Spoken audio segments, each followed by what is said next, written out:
Israelites prepare to war, while the children of the Most High prepare to meet him on that great and terrible day of judgment. Now these are the words of His Imperial Majesty, Emperor Haile Selassie the First, King of Kings and Lord of Lords, conquering Lion of the tribes of Judah, King and Emperor of Ethiopia, the might and power of the Isla Trinity, Earth's rightful ruler's speech on disarmament. There is, however, one area in which the United Nations has thus far been unable effectively to marshal force, which represents and to take the effective action toward the dissipation of a problem which poses the greatest threat to the world. It is truism to say that the present world arms race threatens not only the most destructive warfare which the world has ever seen, but indeed the very existence of man and the conditions of his life on this planet.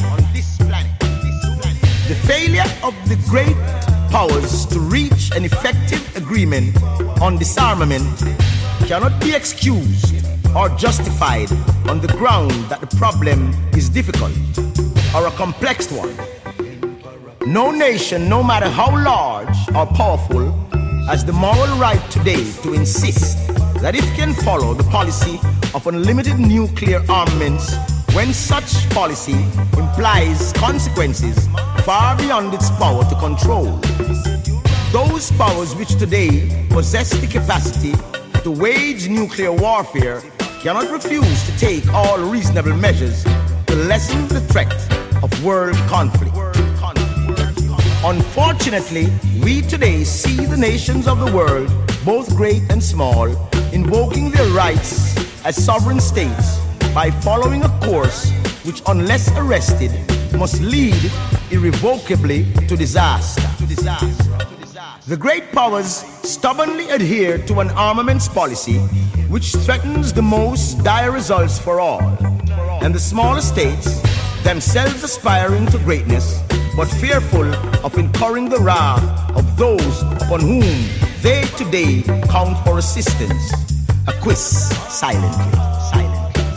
This path can lead only to chaos and destruction. If man is to survive on this planet, the arms race which today clutches mankind in its unreasoning and inexorable grip must be halted, and it is to the United Nations that all nations, both large and small, must look at the medium to achieve this result. It is the task rather than the duty of the smaller nations of the world to exert their utmost effort to ensure that all possible measures are taken to this end. We are pleased to observe that the smaller countries are today playing a more aggressive and prominent role in the quest for an acceptable disarmament formula, and Ethiopia and Ethiopians pledge their complete support to this endeavor. Haile Selassie Jah Rastafari, the supreme head creator and arbitrator, will judge us harshly if we fail. Selah.